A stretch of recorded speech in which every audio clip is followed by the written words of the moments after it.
One अबी हुरैरह रज़ियल्लाहु अन्हु क़ाल क़ाल रसूलुल्लाह सल्लल्लाहु अलैहि वसल्लम सबअतुन युज़िल्लुहुमुल्लाहु फ़ी ज़िल्लिही यौम ला ज़िल्ला इल्ला ज़िल्लुहु इमामुन आदिलुन वरजुलुन शाबुन नशा फ़ी इबादतिल्लाह वरजुलुन ज़करल्लाह खालियन फ़फ़ाज़त ऐना वरजुलुन क़ल्बुहु मुअल्लक़ुन बिल मस्जिद इज़ा ख़रज मिन्हु हत्ता यऊद इलैहि वरजुलान तहाब्बा फिल्लाहि हत्ता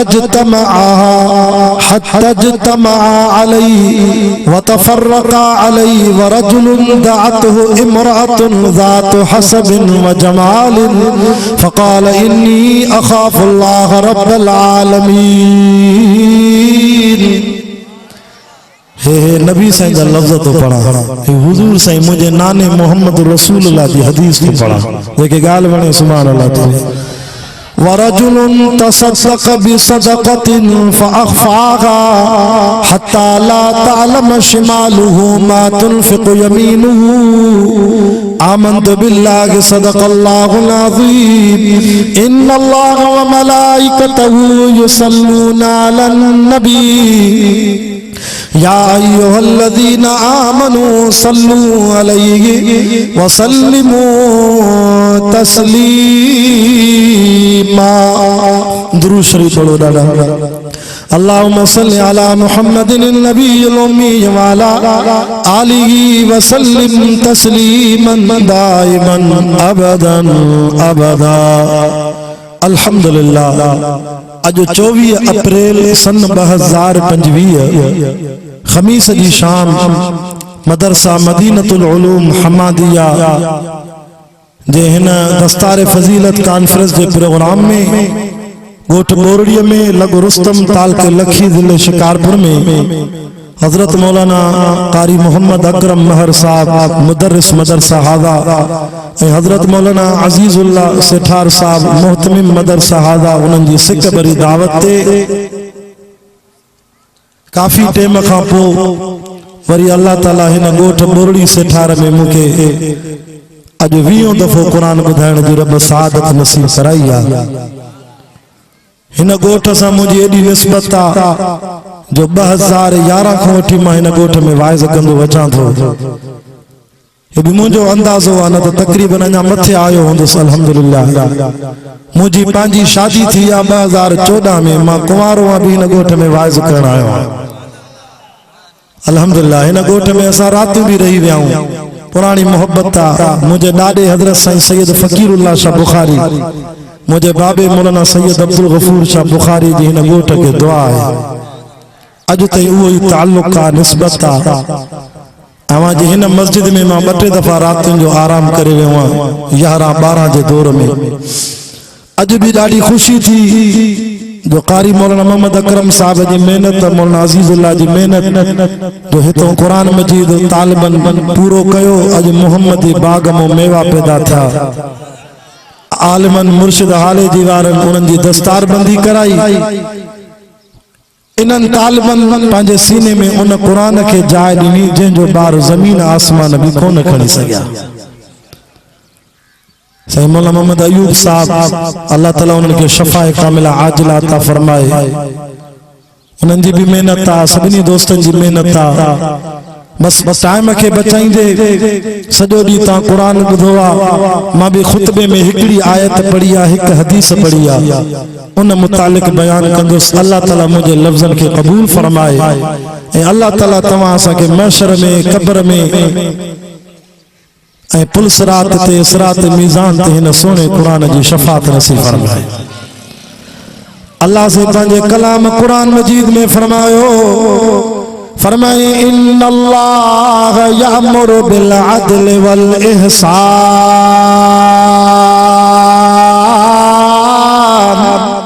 ये ना मुजाहिद जो जलसो आना जो सुभान अल्लाह। हथ बदे करे जो कुरान सच्चो आ, जेको खणी आयो वो मलाइक जिब्रील भी सच्चो आ। कुरान जे सोने मोहम्मद जे कल्ब ते लथो सुन मोहम्मद भी सचो वा कुरान जे शहर में आयो मक्के मदीने में उहे शहर भी सच्चा अल्लाह से फरमायो मां तवा के हुक्म थो कया इन्नल्लाह यामुरु बिल अदल इंसाफ जो हुक्म थो कया पाण फरमायो हर एक धनारा हर एक को क़यामत दी पुछा थींदी जेके भी वडड़ाओ तवा जे मतो हक आइन फरमाए जे करे तवा कौम जा वडाओ मुल्क जा वडाओ सदर हो वजीर आजम हो वजीर आला हो रैयत जा हुकूक खाजा थे वता को पुछा थींदी हाने मौलाना साईं सऊद अफजल साहब ताके सजी हकीकत बुधाए वियो केनालन जी ये असांजे मुल्क जा सदरन जेके लिखी दई विया भली शक केनाल कढो हिक केनाल मो 12 लाख एकड़ जमीन साईं बुधाई त मनसूबो थन आबाद करण जो 12 लाख एकड़ त पो असां सिंधी कारे वञो असांजी जमीन तो बंजर बणजी वेंदी तख्ताई निकरी वेंदा हे हिन वक्त जा आदिल हुक्मरान मां सदी बलोचिस्तान जी कुंड कुर्श में कुरान पढ़ी आवा अल्लाह जाने बलोचिस्तान वेंदो आ गंदावा झलमक्सी हेरे नौताल हेरे दिसंदो आ त ये बलोचिस्तान जी जमीनूं गैर आबाद पयूं हुजन और जमीन एडी भली जो पानी हुजे त वाह जा फसल अथन दुख थो थे ओतों जो जमीनूं ॾिसी हाणे पंहिंजी ज़मीनुनि खे यादि कंदे न त उहे भी वक्त जा बादशाह हजरत उमर फारूक रज़ी अल्लाह ताला ने जेड़ा जे सोने उमर ऐलान कयो मुझे 22 लाख मुरब्बा मील जी जमीन ते मां उमर जी हुकूमत अल्लाह जे हुक्म सां मां अमीरुल मोमिनीन थियो मां के सहाबा चूंडियो पर मां उमर ऐलान तो कया इन 22 लाख मुरब्बा मील जी जमीन ते मुजी बादशाही हुकूमत में मुझे खिलाफत जे जमाने में जेकरे को कुत्तो भूख मरी वने भी क़यामत दी अल्लाहुम्मा उमर को हिसाब किताब वठे ये भी हुक्मरान कुत्तो भी भूख न पे मरे हजरत उमर जी हुकूमत हाने तो मानू ता भूख मरन खुदकशी था कन ता ॾिसो त अखबार में मानू गोलियूं थाणन पाण के भूख जे करे महंगाई जे करे पढ़ल लिखल मानू नौकरी कोने बच्चा तंग था कन खीसे में रुपयो कोने ईद ते छा कया ये उमरकोट जे पासे सिंध जे केड़े मुख्तलिफ इलाकन में पांजे जान के वण में टंगे वनी खुदकुशी करे मानू ता भूख मरन हजरत उमर साईं जो जमानो अमन एडो हो मां जगह हदीस पढ़ी न इन में भी अल्लाह ताला 7 मानुन जो जिक्र कियो हदीस मुझे नाने मोहम्मद रसूलुल्लाह जा लफ्ज़ कुरान रब करीम जा लफ्ज़ ऐ नबी भी जेको गालाइंदो आ जुबान मोहम्मद जी हुंदी आ कलाम रब करीम जो हुंदो आ मान तो चवा कुरान तो चवे वन नजमी इदा हवा मा वल्ल साहिबुकुम वमा गवा वमा यंतिकु अनिल हवा इन हुवा इल्ला वहयु यूहा मां हदीस पढ़ी खुतबे में जब मुझे महबूब मुस्तफा करीम सल्लल्लाहु अलैहि वसल्लम फरमायो त 7 किस्मन जा मानू एड़ा जिनके महशर जी गर्मी मो अल्लाह महफूज रखंदो हालांकि महशर जो मैदान वडो आ अगे साल मां गुनाहगार बैतुल्लाह जो हज पढ़ी आयम 13 लाख रुपया खर्च आयो 35 डी मक्के पाक में रही आयम 10 डी मदीने में रही आयम अल्लाह तां के भी मक्को मदीनो दिखारे अरफात जो मैदान मां अखिन से दिसी आयम मुझे महबूब करीम सल्लल्लाहु अलैहि वसल्लम फरमायो यो अरफात जो मैदान जिते हाजी सगोरा एराम जो चादरा पाए पढ़ंदा न लब्बैक अल्लाहुम्मा लब्बैक ला शरीक लक लब्बैक इन्नल हम्द वन नेमत लक वल मुल्क ला शरीक लक लब्बैक हाने भी हाजी हज ते वञन था अल्लाह उन्हनि जो हज कबूल फरमाए किताब लिखंदा कुरान मजीद दा तफासिर त अल्लाह हिसाब किताब वठंदो महशर जो मैदान इते कायम थींदो सऊदी अरब वाली जमीन अरफात उतरे चुनाना हाजी भी हज ते अचे न एराम जो चादरा पाए तस्वर इए करे त अज महशर जो मैदान अज मां हिसाब किताब जे ला बीठो छो त एराम के भी खीसो न हूंदो आहे, कफन जी चादर के भी खीसो न हूंदो आहे। तसवर एराम भी अच्छो हूंदो आहे, कफन भी अच्छो हूंदो आहे। ईअं तसवर करे अल्लाह जे दर ते ईअं रोए नाई ज़ुलहज ते अरफात में चवे त अॼु मां अल्लाह जे आॾो बीठो। इन अरफात जे मैदान में हिसाब किताब थींदो। हींअर नज़र कयो बोरड़ी से ठार वारो रुस्तम जे इलाके मां ॿियनि ॻोठनि जा आयल दीवानो नज़र कर त सिज असां खां केॾो परे आहे, पोइ बि गर्मीअ में नथा वेही सघूं। जलसे जी इंतज़ामिया आहे, पिंडाल सजायो आहे, उस समय तां सैयद जो वाइज़ न ॿुधी सघूं आहे। हिते किलोमीटर हज़ारे परे आहे सिज, पर माशर में सिज अञा वेझो थींदो वेझो थींदो।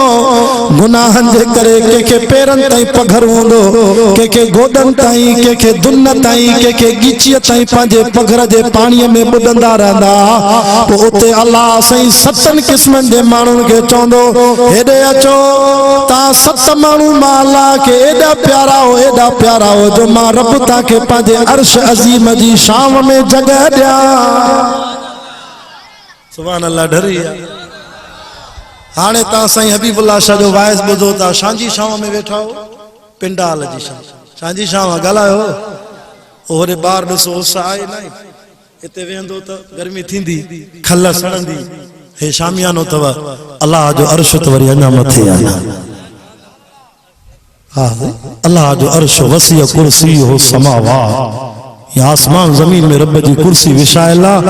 व यहमिलून अर्श रब्बिक फौकहुम यौमइदिन समानिया। अर्श एॾो वॾो अथसि, ईअं 8 मलाइका खयूं बीठा अथसि पंहिंजे कुलनि ते। मशर में केॾा माण्हू हूंदा, आदम खां वठी नबी साईं ॾे केॾी उम्मत हूंदी। अल्लाह 7 माण्हुनि खे चवंदो, हेॾे चो तव्हां उस में न बीहो, तव्हांखे न सिज तंग कंदो, तव्हां मुंहिंजे अर्श जी शान में बीहो। उहे 7 माण्हू ॿुधाया कहिड़ा हूंदा, मन उन्हनि 7 में असांखे बि अल्लाह किथे न किथे शामिल करे। इहे 7 कम कयूं, मन अल्लाह असांखे बि अर्श जी शान ॾे। इन पघर जी गर्मीअ खां, मशर जी गर्मी खां त बचूं। ॿुधाया जागो था। उन्हनि में नंबर पहिरों नबी साईं फरमायो, 7 माण्हू युज़िल्लुहुमुल्लाहु फी ज़िल्लिही, अल्लाह उन्हनि खे पंहिंजी शाम ॾींदो, अर्श जी शाम में विहारींदो। यौम ला ज़िल्ल इल्ला ज़िल्लुहु। पोइ उन ॾींहुं माशर में न अल्लाह जे अर्श जे पासे खां सवाइ ॿियो को पासो हूंदो बि न, ॿियो को पासो हूंदो ई न। मिसाल तौर हिते शामियानो लॻल आहे, जारे करे हिते वेठा हो शाम में, उन ॾींहुं बि अल्लाह वटि इहो बस पासो हूंदो, बाक़ी ॿियो को न हूंदो। उन्हनि में पहिरें नंबर ते अल्लाह सॾु करे चवंदो, इमामुन आदिलुन, ओ दुनिया में इंसाफ़ करण वारा बादशाह हलिया त तोखे अर्श जे साए में जॻह ॾियां।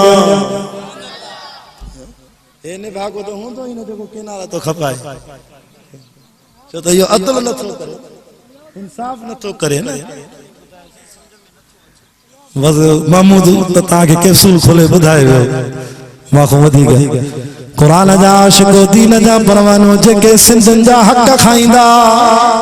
सिंधु दरिया सिंध वारनि जो हक़ आहे। असांजो मौला मुफ्ती मोहम्मद ताहिर हाले जी वारे हाले जी शरीफ में तकीर कंदे वॾा लफ़्ज़ चया, जेको सिंध जे पाणीअ जे हक़ जे लाइ हुक्मराननि सां लड़ंदो हुजे, मरी वियो बि असां फतवा था ॾियूं त इहो शहादत जे मौत में लिखबो,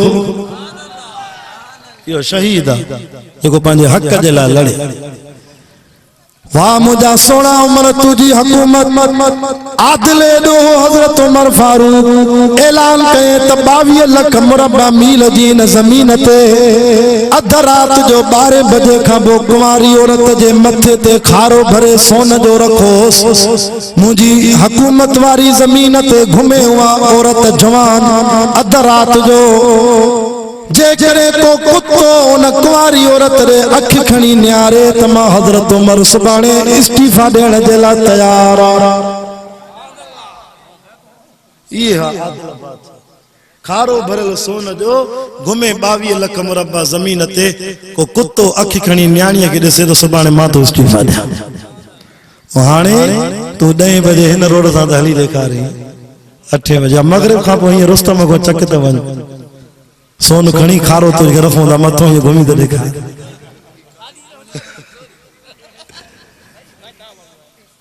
हे हुक्मरान भी ॾिसो हो हुक्मरान भी ॾिसो। वाह मुझा सोना उमर तुझी अजमत तो कुर्बान वजा इमाम आदिल हो ऐलान के पांजी दौरे हुकूमत में सोनो उमर तो फरमाए मां पांजी दौरे हुकूमत में मस्जिदूं ठाराईंदुम सीरत जा किताब त लिखन 9000 मस्जिदूं ठाराए पाण घारे में लही कोडर हथ में खणी वजीर आजम मां अमीरुल मोमिनीन हजरत उमर सही मस्जिद जो घारो तो ठाए। जरदारी साहब के चो शहबाज शरीफ के जो गारो तो ठाए ठाईंदा मुल्क खाई वा हजरत उमर गारो तो ठाए बादशाह तोहफा मोकलिया तो ज़ठे ईरान जे बादशाह कासिदावा पूछे तो ॾियो ख़बर मुसलमानो तांजो अमीरुल मोमिनीन काथे आ ते बाबा असां जो अमीरुल मोमिनीन किथे मस्जिद ठहंदी हुंदई मदीने जे ॿाहिरां ते गारो ठाहींदो हुंदई ते बादशाह गारो तो ठाए ते हा रोकऊंस था ते तो मुखे सवाब जी जरूरत ना है मां पाण मिट्टीअ में लहंदस। वो बादशाह जो कासिद ईरान जो एलची टे तोहफा खणी आवा हजरत उमर साईं दे दिसे तो हजरत उमर सुतो पियो वा तलवार वण में टंगियल दस गारो ठाए मंझन जो केलूलो नबी जी सुन्नत उनारे में 12 बजे को 2 बजे ताईं निंड कंदा कयो रात नंढी थींदी आ जिस्म जूं बीमारियूं खत्म थींदियूं न को बॉडीगार्ड न को पहरेदार तलवार वण में टंगियल न का रिली न को विहाणो विहाणे जी जाते उमर जे मथे जे हेठों सिर पईया एड़ी निंड पयो आ जो सुभान अल्लाह। असां वारा ये निंड कंदा असां वारा रुगो शहर में तंदा भी 20 पुलिस जो गाड़ियां हेडो होनो मुल्क थरथले में पुलिस वारा भी सुबह वडी भी शाम चंदा खुदा का मार करे वने तक घर वनो जान छुटे पुलिस वारा जी भी कांच सजी आली थी वजे भी इंतजार करे चंदा मौलवी साहब दुआ करियो वजीर आजम वने तक जान छुटे असा ड्यूटी आ छा कयो करनी आ मुल्क थरथलो परे थे वजीर आला तो वजीर आजम वाह सोना उमर सुतो पेवा पर हशमत दाबो एडो तजडो ये एलची भी दके थो ये हशमत दाबो रोब केर थो जे हजरत उमर उठ्यो चवे सो अस्सलाम वालेकुम वालेकुम अस्सलाम अमीरुल मोमिनीन सोनो उमर जी साईं माता दे तोहफा खणिया वा ईरान जे बादशाह दिनान छांदो थी तेसे पेरे नंबर ते माता दे ला खुशबू खणिया वा वडी महांगो अतरा वडी ऊंची खुशबू अजीम कारखाने दिया बादशाह ता के तोहफे में दिनिया हजरत उमर वा खुशबू खणी जो को मस्जिद जे ला गारो ठे पयो सजो अतर न में हारे छे सजो अतर हारे छे सुभान अल्लाह केर हां मानो तो हजरत उमर रजी अल्लाह तआला अन्हु सजो सजी खुशबू मस्जिद जे गारे में हारे छडे बादशाह जो एलची तो तेसे कदर न कई एडी महांगो अतरो ताके तोहफो दिनोसी हजरत उमर मुस्कुराए करे चवेस तो वन पांजे बादशाह के सलाम दे तो वारे अतर को मुझे मोहम्मद जो पसीनो मथे आ मां वटे मोहम्मद रसूलुल्लाह सल्लल्लाहु अलैहि वसल्लम जे पसीने पगर वारी शीशी पया मां उमर बी के खुशबू के मनाई न जरे कपड़ा पाइंदो वा खुशबू नबी जी सुन्नत मां मोहम्मद जो पगर हलंदो वा एड़ी खुशबू थींदी आ जो मां उमर जा कपड़ा जेसी ताई गरी फाटी खत्म न थींदा न तेसी ताई खुशबू न वेंदी आ।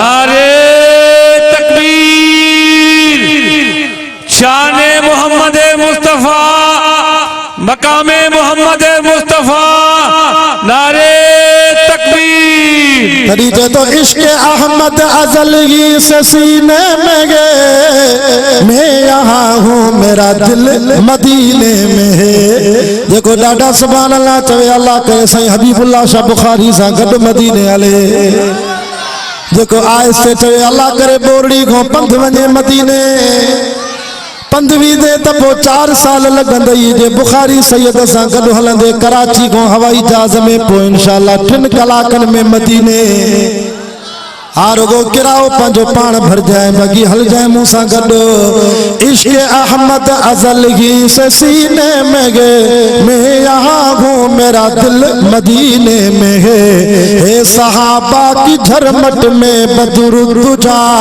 नूर की नूर हर सो मदीने में गे फिक्र जन्नत में भी ऐसी खुशबू नहीं जैसी खुशबू नबी के पसीने में है वाह मुकद्दर अबू बकर फारूक का जिनका घर रहमतों के खजीने में गे बेसहारा न समझे जमाना मुझे मेरे आका का मस्कन मदीने में गे ॿियो तोहफ़ो छा आहे ते साईं ॿियो तोहफ़ो इहो आहे त इहा कुंवारी छोकिरी ॾिनी अथई त उमर साईं खे तोहफ़े में ॾियो हिन सां निकाह करे हज़रत उमर साईं ॾिठो त मस्जिद में मज़दूर पिया कमु कनि मस्जिद में मज़दूर कनि पिया कुंवारी छोकिरी पर्दे में वेठी आहे चई साईं हसीन जमील आहे बादशाह तव्हांजे लाइ मोकिली आहे हज़रत उमर ऐलान कयो ओ मज़दूरो तव्हां मूं कंहिंजी शादी न आहे थियल त हेॾे अचे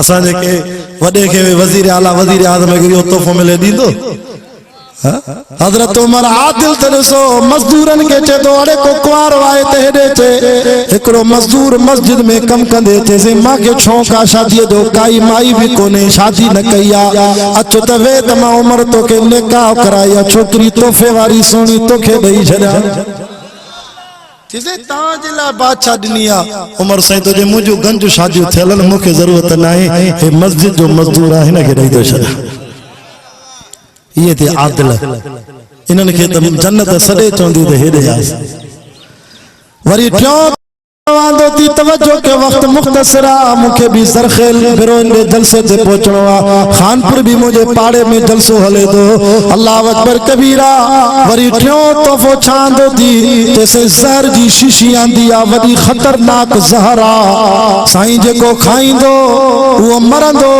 बल्कि एॾी ख़तरनाक आहे सोना उमर हे दुश्मन खे रुगो सिंघाई जा भी माण्हू मरी वेंदो एॾी ख़तरनाक ज़हर बादशाह तव्हांखे दुश्मननि जे लाइ इहे तोहफ़े में तो दे हज़रत उमर ज़हर जी शीशी खणी हीअं बुझी खोले बिस्मिल्लाहिल्लज़ी ला यज़ुर्रु मा इस्मिही शैउन फिल अर्ज़ि वला फिस समा व हुव समीउल अलीम पाण तो ज़हर पिए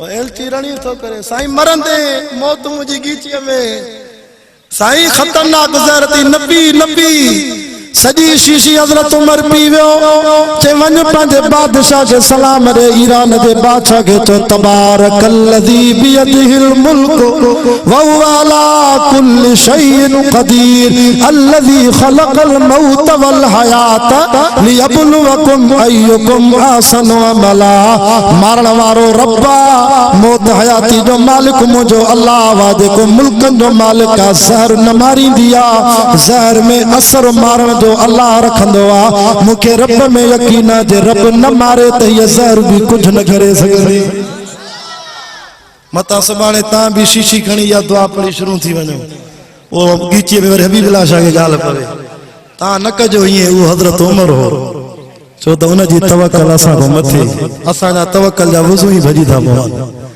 वाह मुंहिंजा सोना उमर मां चयमि न 7 माण्हुनि खे अल्लाह माशर में पंहिंजे पाशे जे हेठो जाइ ॾींदो घणा माण्हू थिया हिकु ॿुधायो इमाम आदिल जेको अदल करे इंसाफ़ करे इहो अल्लाह खे ॾाढो प्यारो आहे अॼोका वॾेरा बि चवनि था 2-3 रुपया ॾे त फ़ैसिलो तुंहिंजे हक़ में हलायां छो ख़र्ची कराए वंड कराए वाह मुंहिंजा सोना उमर तुझी अज़मत तो कुर्बान वञा इंसाफ़ वारो बादशाह तेरे बादशाह अहिड़ा हूंदा त पोइ रैयत बि अहिड़ी हूंदी हज़रत उमर साईं खुतबो तो दे चादरूं पातल अथसि हिकिड़ो उथी तो बीहे साहबी चए सोना अमीरुल मोमिनीन इंसाफ़ न कयो थी असांखे हिकु चादर तोहफ़े में ॾिनी थी पाण 2 चादरूं खयूं थी जुमे जी ॾींहुं उथी करे साहबी चेस तो वक्त जे बादशाह के साईं इंसाफ़ न कयो थी पाण 2 चादरियूं असांखे हिकु हज़रत उमर जो इन ॻाल्हि जो जवाब मुंहिंजो पुटु ॾींदो हज़रत अब्दुल्ला उथी बीठो ते एतराज़ करण वारा एतराज़ न करी ॿी चादर बाबे जी न आहे या मुंहिंजी आहे मां बाबा खे ॾिनी आहे बाबे इंसाफ़ करे हिकु खई आहे गनीमत माल मो एक चादर खे तई अम्मा पुट ॾिनी तमास। हाँ 9000 मस्जिदूं ठाराए हाणे वारा चवंदा ठेल मस्जिदूं भी ठाहियो। बरकत काॾों थे हाणे वारा हुक्मरान इहे। हज़रत उमर त हिन मस्जिद जे पेशमा मंदी पघार भी हज़रत उमर मुक़रर कई। हज़रत उमर तो जेको मस्जिद में आज़ान ॾींदो मां पघार वठे। हाणे तव्हांजे बोरड़ीअ जे आज़ान ॾींदड़ खे पघार ॾींदी आहे हुकूमत। हज़रत उमर ऐलान कयो जेको मस्जिद के बुहारी दे भी मां हर महीने पघार वठे। अल्लाह ही है इमाम आदिल। साईं भला बियो शख्स केरा जेके अल्लाह सदे करे माशर में पंहिंजे पासे जे हेठों शाम में जाइ ॾींदो चेतो व रजुलुन शाबुन नशा फी इबादतिल्लाह। इमाम मौज़ू जो नओं खयो आहे जो तव्हां भाऊ परवेज़ अहमद पल खे घुरायो आहे। हिन जे चैनल ते दुनिया असांजा वाइज़ ॿुधंदी आहे। सोचम त कोई नई ॻाल्हि ॿुधायां त को हिन जे चैनल खे अल्लाह ताला अञा मक़बूलियत नसीब फरमाए। आमीन जो ॾाढा। इहा तकीर अल्लाह ॼाणे मां किथे न कई आहे। तव्हांजी बोरड़ीअ में पहिरों दफ़ो भाऊ परवेज़ अहमद जी बरकत जे करे कयां था।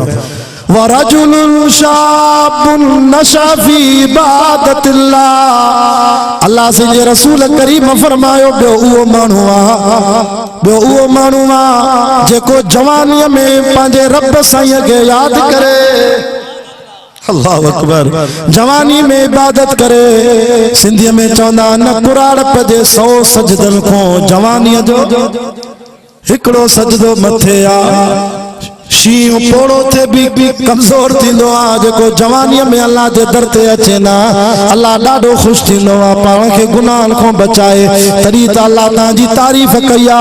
व इबादुर रहमानिल लज़ीना यमशूना अलल अर्ज़ि हौना व इज़ा ख़ातबहुमुल जाहिलून क़ालू सलामा वल्लज़ीना यबीतूना लिरब्बिहिम सुज्जदन व क़ियामा। रहमान जा बाना जल्दी जल्दी रब से के याद कंदा थी। गुनाहन को पाण के बचाईंदा थी। रातूं रब जे दर ते सजदन में गुजारींदा थी। अजो के जवानन वांगुर न थी जो सजी रात मोबाइल ते पबजी गेम हलाइन। सजी रात फोन ते वेठा गलत किस्म जा फहाशी फिल्म ॾिसन जंहिंमें अखियूं पलीत कन पलीत। ना ना ना जवान उहो जेको अल्लाह जे दर ते अल्लाह जो खौफ धारे वडन जी इज्जत करे नंढन ते शफ़क़त करे मदरसा आबाद करे मस्जिदूं आबाद करे खैर खैरातूं करे पंहिंजे वडन जे ईसाले सवाब में हेड़ा जलसा कुरान जा रखे। हिते आलिम पढ़ाइन था इन्हनि उस्तादन जी इज्जत करे इन्हनि जा हथ मजबूत करे पंहिंजी औलाद के भी कुरान सां ताल्लुक लॻराए। इहे ॿ शख़्स छा अॼु त टियों ॿुधायां जेके अल्लाह सॾे करे चवंदो हलिया मुंहिंजे अर्श जे पासे में तोखे जाइ मिले शाम में। या रसूल अल्लाह टियों कहिड़ो व रजुलुन ज़करल्लाह जेको अल्लाह जो ज़िक्र करे। पंहिंजे दिल ते हथ रखो ज़िक्र कंदा हो तव्हां। हिकिड़ी तस्बीह 100 वारी खीसे में रखो।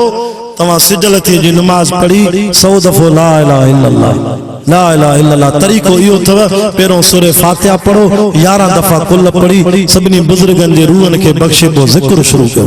हे जेके तव्हांखे वण नज़र अचनि था न मुंहिंजो मुर्शिद हज़रत साईं अब्दुल करीम कुरैशी ॾेर वारा जिन जी क़ब्र में जन्नत जी ख़ुशबू आई। साईं वॾा रहमतुल्लाह अलैह फरमाईंदा त वणनि जा पन बि सिजल थिए खां पोइ अल्लाह जो ज़िक्र कंदा। ओ इन लाउड जे ज़रिए दीदारी को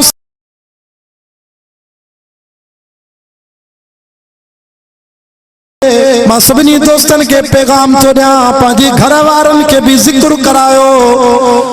ज़िक्र जी बरकत अम्मा भेण जेका लाउड जे ज़रिए घर में ॿुधे थी अम्मा ज़िक्र जो वॾो शान आहे वॾी फज़ीलत आहे। छो त इमाम हसन बसरी रहमतुल्लाह अलैह जंहिं सॼी ज़िंदगी तहज्जुद क़ज़ा न कयो वॾो अल्लाह वारो क़ादरी तरीक़े जो बुज़ुर्ग हो जेके डायरेक्ट ज़िक्र जी इजाज़त मुंहिंजे मुर्शिद अली साईं खां मिली।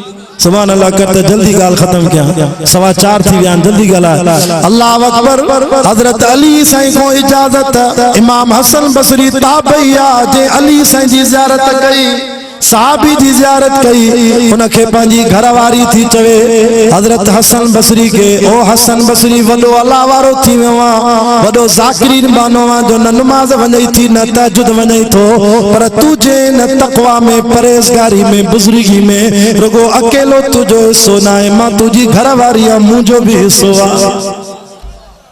केर थी चवे घरवारी तू अकेलो बुजुर्ग ना है, मुझो भी हिस्सो थी तुझी बुजुर्गी में। घर वारे के जे न मां पंहिंजी मेहनत कई आहे, अलाह जो नालो पचायो, तुझो वरी कहिड़ो हिस्सो। घर वारी चए थी मञो के नथो मञा। कॾहिं कॾहिं ज़ाल मुड़स में भी इख्तिलाफ थींदो आहे। हा चल सभिनी में अलाह मोहब्बत दे। आखिरकार घर वारी चएसि थी नथो मञे त ख़बर पइजी वेंदई। सुभान अल्लाह सुभान अल्लाह। उहे ॾींहं बि अची विया जो हसन बसरी रहमतुल्लाह अलैह फरमाए थो मां सुम्ही पियमि, निंड वठी वई, रात जो तहज्जुद जी नमाज़ में जाग न थी,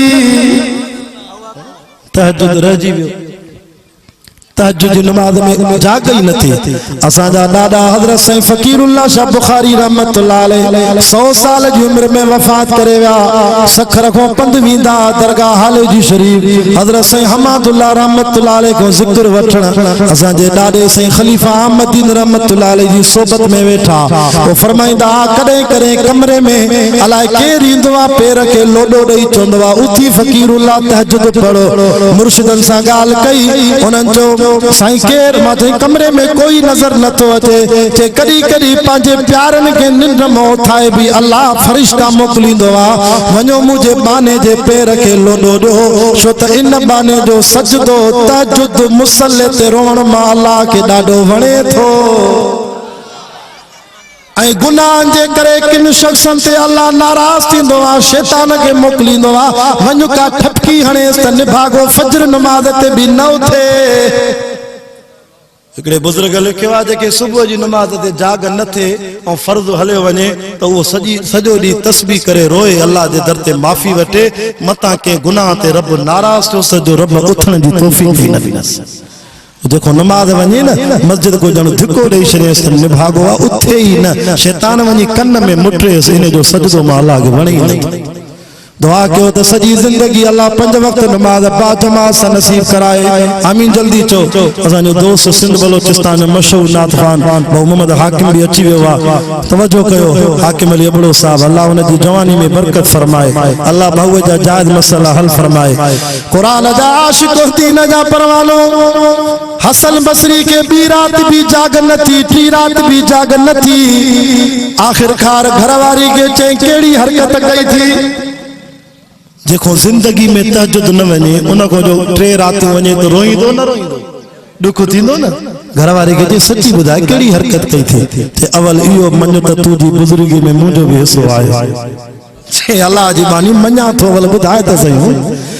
चे 40 साल थी विया मां तुझे निगाह में रही आ, पुछा कई थी मां भी त बुजुर्गानी आ जो अल्हम्दुलिल्लाह जड़ी को तुझे लाए नाश्तो तैयार कंदी आया, मां जांदो तैयार कंदी आ, बसर कटींदी आया, वुजू जी हालत में हूंदी आ, अल्लाह जो जिक्र कंदी आ, देगड़ीअ में डोई घुमाईंदी आ, भाजी तैयार कंदी आ, भी वुजू जी हालत में करे कुरान जी तिलावत कंदी आया, हासे बटालू कटिया भी कुरान पढ़ा, बसर कटिया अल्लाह जो जिक्र कया, अटो गोईंदी आ, जे वुजू भजी पवंदो आ, काबे जे रब जो कसम मां तुझी घरवारी आ, अटे मो हथ कढी वरी वुजू करे वरी जुबान में अल्लाह इला इल्लल्लाह जो जिक्र हूंदो, वरी पो अटे में हथ विझंदम, चावर तैयार कंदम, भाजी मानी तैयार कंदम, भी नबी जी सलात चपन ते हूंदी, करे कुरान जी तिलावत हूंदी। मो सोचम त अज 3 ॾींहं बगैर वुजू जे, बगैर तिलावत जे, बगैर जिक्र अज़कार जे, बिना वुजू जे, बिना सलात जे मानी पचई आ त फ़कीर 3 ॾींहं तोखे तहज्जुद में जाग न थी आ। अखिन में घोड़ा वही आयस, घरवारी के चे माफ कजाए, असां जी तकवा त पंहिंजी जाते, पर तव्हां भी घट न आयो माशाअल्लाह। तुझी परहेज़गारी ही जो माखो करे तहज्जुद न पियो वञे। अज फ़कीरानी 3 ॾींहं तू बिना वुज़ू जे मानी पचाई आ त मांखे अल्लाह उथण जी दौलत ही न ॾिनी आ, त समझी वञो। उलमा लिखियो आ त मथो उघाड़ो करे जेका औरत मानी पचाईंदी 40 ॾींहं नवूसत जेको खाईंदो उन जे जिस्म में हलंदी, इबादत जी तौफ़ीक़ न मिलंदी। तेजे करे 3 माण्हू इहो आ, मां हदीस पढ़ी जेको अल्लाह जे दर ते रोए फफाज़त आईना जो अखिन में पानी वहेसि। घणा माण्हू थिया 3, बाकी 4 जल्दी ॿुधाया। वरजुलुन कल्बुहु मुअल्लकुम बिल मस्जिद, सुभान अल्लाह कर तमाना कया। चौथे नंबर ते नबी से फरमायो अल्लाह पंहिंजे अर्श जे साए में उनखे भी जाइ ॾींदो जंहिंजी दिल जो ताल्लुक मस्जिद सां हूंदो। हाँ फजर निकरंदो वरी ज़ूर जो ख्याल ज़ूर निकरे असर वरी मगरिब वरी इशा इदा खरज मिनो हता यऊद इले किथे भी हूंदो नमाज जो टाइम थींदो दिल चवंदो मस्जिद वञा मुंहिंजो मुर्शिद अली भी आज़ान खां पोइ बीजा ते नज़र न ईंदो मस्जिद नज़र ईंदो। घणा माण्हू थिया चार। पंजे नंबर ते नबी से फरमायो वरजुलान तहाबा फिल्लाह पंजा शख्स उहे जेके पाण में मोहब्बत कंदा आहिनि भी अल्लाह जी रज़ा ख़ातिर। ये न त हिन सां मोहब्बत कया तो नौकरी वठणी आहे, हिन सां मोहब्बत कया तो छोकरी वठणी आहे, हिन सां मोहब्बत कया तो पैसा अथसि वडेरो आहे भोतार आहे फिलाणी हिन न इन सां मोहब्बत कया तो आलमन बुजुर्गन सां अल्लाह जी रज़ा ख़ातिर जैसा भी मोहब्बत करे अल्लाह ख़ातिर। अल हुब्बु लिल्लाह मोहब्बत कयो अल्लाह ख़ातिर वल बुग़्ज़ु लिल्लाह दुश्मनी कयो भी अल्लाह ख़ातिर व आता लिल्लाह के ॾियो भी अल्लाह ख़ातिर व मनो लिल्लाह के को मना कयो भी अल्लाह ख़ातिर फ़क़द इस्तकमल ईमान। ये चार कम कयो नबी से फरमाता जो ईमान कामिल आहे। घणा माण्हू थिया पंज थिया न। पहिरों शख्स ॿुधायम बादशाह इमाम आदिल ऐं ॿियो शख्स ॿुधायम आसिम ॿिए नंबर ते जेके अल्लाह पंहिंजे अर्श जे साए में जगह ॾींदो नौजवान जेको जवानीअ में अल्लाह खे यादि करे। टियों जेको अल्लाह खे यादि करे ज़िक्र करे अखियुनि मां ॻोढ़ा वही अचनि पंहिंजा गुनाह यादि करे। चौथों जंहिंजी दिलि मस्जिद सां हुजे। चार।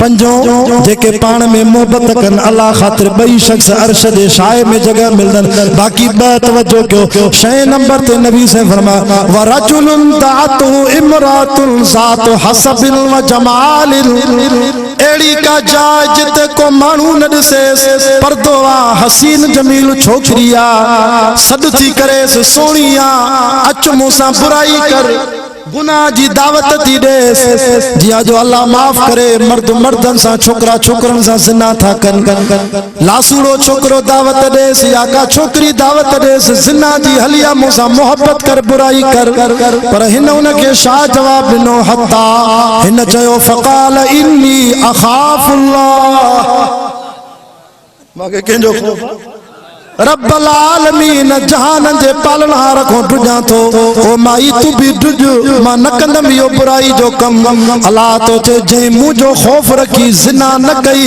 इने के सद करे चंदो में हेडया त सोना तो के मां अर्श जे पासे जेठो जाए तरे त यूसुफ नबी के ज़ुलेखा चयो वरावततुहुल्लती हुवा फी बैतिहा तवज्जो कर मां 3 मिनटन में खत्म हो गया।